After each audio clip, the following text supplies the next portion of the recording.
morning. I'm Karen Gerardis with Social U, and it's time for What's Up Wednesday morning at 10 a.m. to talk about social media tips, tricks, and trends. We've been doing horror stories all month and nightmares all month and scary things all month. Well, that all culminates today. I want to talk to you guys today about mistakes that people made online that literally changed their lives. That got them canceled. It disrupted their life. There's no going back. Social media mistakes that are so bad, there is no going back. I want to share, I want to share some slides with you guys so you can see what I'm talking about. And I may have to make them just a little bit bigger, but let's go ahead and get started. Okay. First things first, I'm uncomfortable even having this on screen for very long because it's so offensive. So let's just go ahead and remove her and let me tell you what happened. This woman, who happens to be shockingly a PR director at the time, made that very inappropriate tweet before she got on a plane to go to Africa. Of course, it's a long flight. She was on there for almost 11 hours. So while she was on the plane, her phone was off. One tweet, she had 170 followers, and 11 hours later, she became the #1 worldwide trend on Twitter. They had to delete her account, but it didn't save her because by the time she touched down, tens of thousands of angry tweets had been sent in response to her, joke, what she thought was a joke. They frantically deleted her account.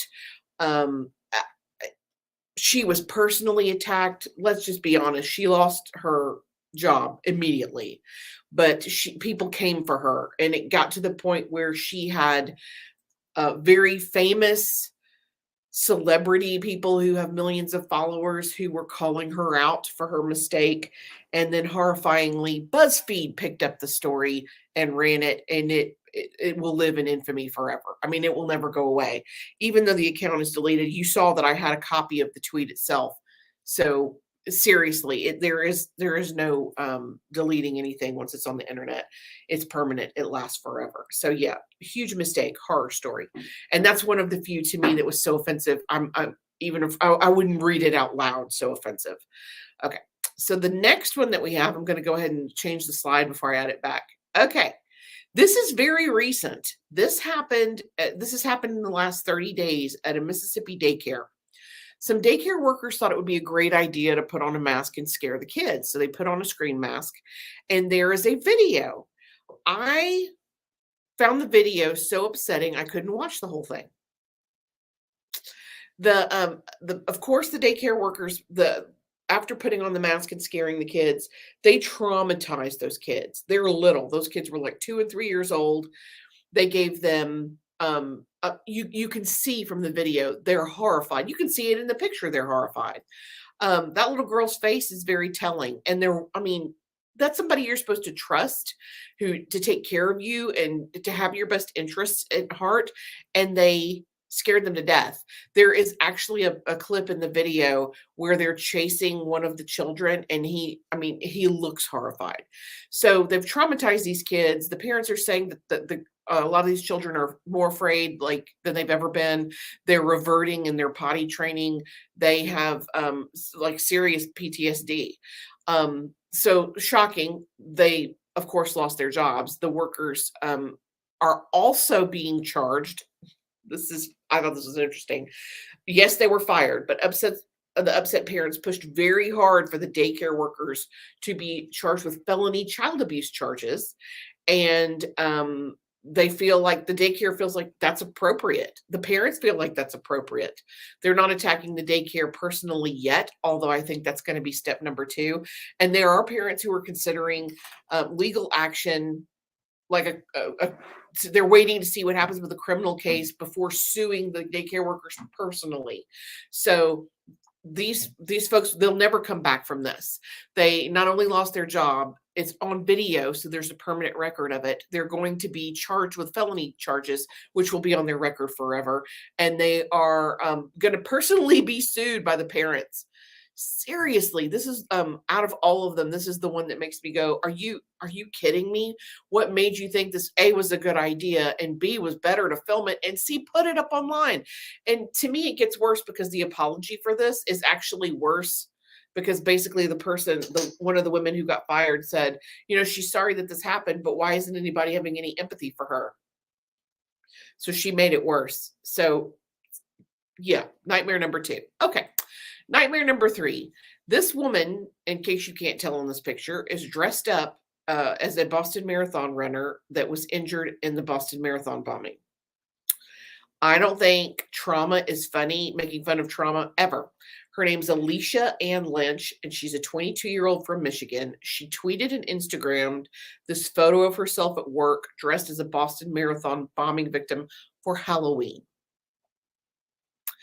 Yes, she was fired. People got a hold of her personal information. They got a hold of a copy of her driver's license and publicized it. It was splashed all across social media. So it went from being a professional thing to a personal thing. They, after getting her personal information, her family got death threats. She was attacked on every social media platform. And I hate to say this, yeah, it's terrible. It's horrible. She was actually mailed feces. I mean, people got very offended. Not that they didn't have any right to be. It's terrible, but the reaction was so severe.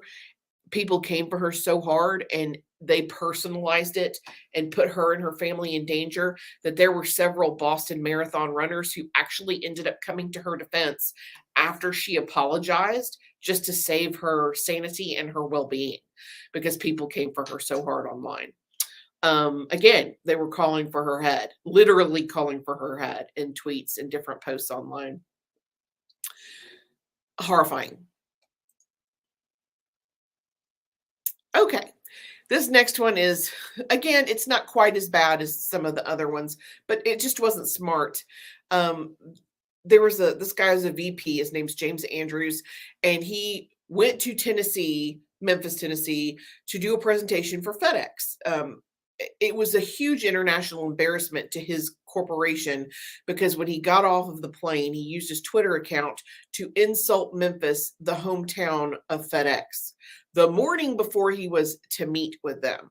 And it exploded. One of the folks from FedEx copied that and announced it to their company. And not only did he lose his job, his corporation lost this massive account because of just this really stupid spur of the moment mistake. People who live in Memphis, people who live anywhere, they get very, they love where they live. They don't want you to insult where they live. That's offensive to them. Now, they didn't come for him as personally as the last 2 or 3 that we've talked about today. But yes, he lost his job. And yes, they lost this account.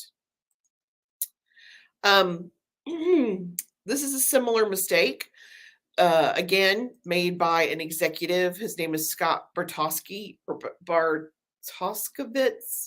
I am sure you can see his name up there.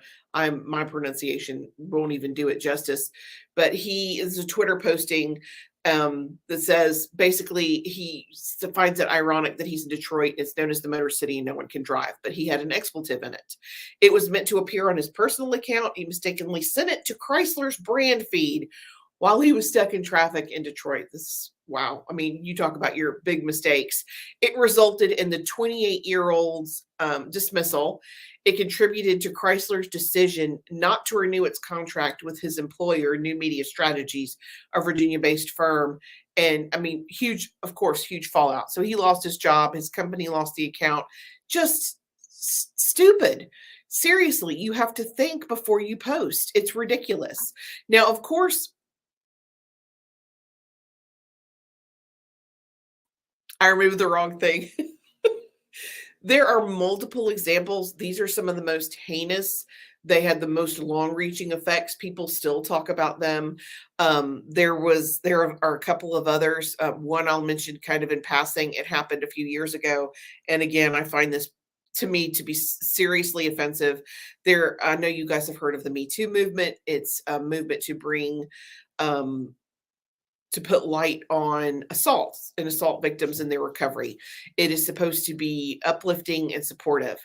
Well, a brand, and as part of that movement, there became a hashtag Me Too and a hashtag Why I Stayed, because a lot of people do not understand why, if you're in an abusive situation, you can't just leave. Well, statistically, a lot of times people who are physically abused or financially abused, and it makes it very difficult for them to function independently. It brought education. That was the whole purpose of this movement, was to educate the public. So a brand, DiGiorno Pizza, thought it would be a good idea to commandeer the hashtag Why I Stayed, because he had pizza, and they put that out in a tweet. I've never read anything more tone deaf in my life. So completely offensive, so completely just ridiculous. And of course, there's smaller infractions that are equally bad, but just as terrible. Home Depot had an issue a few years ago where their employee, I don't know if he was angry, fired, or quitting, but he tweeted a racial slur, and they had to go behind him and apologize to each and every response and reply on that. It cost them a fortune to fix it, as it should.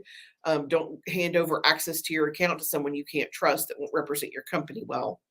And then there was another instance of, oh, it just jumped right out of my head. Oh, American Apparel. They had someone who posted the Apollo bomb, the explosion. For those of you guys who are older, if you remember, oh gosh, it's not Apollo. What was it? The space shuttle that took off, that exploded as soon as it took off. It cost the lives of like 7 of the astronauts who were on the shuttle. It was devastating. And a lot of us watched it live because, of course, you don't know there's going to be an accident. It was a terrible accident. Well, an intern, Challenger, that's it, the Challenger. Thank you very much, Laura. I appreciate that. An intern who wasn't alive when that actually happened. It looks like fireworks, and they posted it for the 4th of July for American Apparel. As you can imagine, that did not go well. They took it down pretty quickly. They had to make a tremendous public apology, but people still talk about it. And I'm not saying that it's not the person's fault. Yes, they did not realize what they were doing because they had no idea. But again, context. That's why you double check and you recheck and you make sure that what you're posting is absolutely right. I'm an 80s kid, and we watched it. We watched it happen live. Horrifying. It was horrifying. So yeah, some of this stuff will live on in infamy. Some of these mistakes you can't get away from. The 2 women who made the mistake, the very, very bad mistake, their name will be associated with those mistakes for the rest of their life. Now, we have made mistakes that I think are a little funnier, that are lighter, that I kind of want to end on, because everybody makes mistakes. You can't post online and not make a mistake at some point. Every single social media manager I know has responded or commented or posted on an account that's wrong. You'll maybe you're posting about a wedding, and then you realize, oh, I'm on an ice cream account. It happens. Everybody makes mistakes, but I want to tell you guys a couple that we've made that I thought were particularly entertaining. One, and I'm not going to tell you which one of our team members did these because that's not fair, but they're still funny. We did a presentation in a movie theater. One of the slides was just a very simple desktop laptop computer and a cup of coffee. Well, the cup of coffee looked innocuous enough until it was up on a 40 screen theater, and then you realize it had body parts on it. Well, there's no escaping that in front of a live audience with a 40-foot picture. All you can do is kind of scroll through and hope that nobody sees the body parts. I kind of had a flash to Birdcage when they were looking at the china, and is that? Yeah, that's what that is. Okay, click. Let's get past that. We had one that we put up for an airplane vendor, that one of the airplanes, I know when you have skywriting, you see the clouds and it makes letters and it makes pictures. And the article was a very innocuous article. No, nothing wrong with the article, but the picture that was associated with the article, they had used the skywriting tool to draw male anatomy. And that's not something I normally look for when I'm proofreading. So it got by me. actually posted it. It took somebody else looking at it going, "Is that what I think it is? Oh, no, it really is." And that was removed. Funny now, it was horrifying at the time. Man, there were a lot of apologies were involved with that. We had one that one of us put, and this doesn't normally happen, but we were talking about a special and we listed it at $19. It was $119. That was corrected before anybody saw it, thankfully. We had one that we would have never known this was a mistake. A client in a different state, it was right around the 4th of July. We were talking about things that were local and available in the community, and we made a post about local fireworks. We had no idea that their competition sponsored those fireworks. Their name wasn't on it anywhere. It wasn't listed in the article. No way for us to know. Yep, that was a massive mistake that was made. But my favorite of all time was we had a couple of years ago, one of our employees accidentally bought a few stock images. Well, we have memberships and access to programs, all kinds of programs for stock video and stock footage. And it was just very interesting. And at the time, I thought the person who did this, I thought that they were going to have a heart attack because they were so embarrassed. But it happens, mistakes happen. But we have a group chat where we talk back and forth, and somebody had spent $200 on nut pictures, pecan pictures. Okay, what happened here? It happens. Yes, that account is charges per photo, but they didn't know. There was no way for them to know. Never made that mistake since. I think it was just about worth the price that was charged because I have enjoyed it that much for the last couple of years. It's one of the funniest things ever. And I say that to say everyone has their own personal version of their own horror stories. Everybody makes mistakes. I feel like use your best judgment. Ask yourself, you definitely you live and you learn. Use your best judgment. You ask yourself if is this going to cost me long term? Would I be embarrassed for a client to see this a week from now? Is this something that will be offensive? And once you determine that it's acceptable, mistakes can be made, and those could turn into horror stories. The best thing you can do is to acknowledge that you made an error, apologize for the error, and move forward. I hope you guys enjoyed some of the funnier ones at the end. Yeah, seriously, some of those really cracked me up. We will be back next month. We are going to talk about, let's see, what are we talking about? Black Friday, getting ready for sales, getting ready for the holidays, Giving Tuesday, the whole thing. We're going to dive deep into the holidays starting next Wednesday, and we'll have that schedule posted by the end of this week. Hopefully, yeah, by the end of this week for sure. And if you have not yet had an opportunity to check out Social University, I highly recommend you do so. We are about to increase the price. So if you join now, you'll be grandfathered in. It'll be $10 a month for you forever. If not, it's about to be $15 for everybody else. You guys let us know if there's anything we can do. If there's any questions you have, please feel free to leave a comment or send a direct message. And until next week, I'm Karen Taradas, and I'm here to help. Thanks.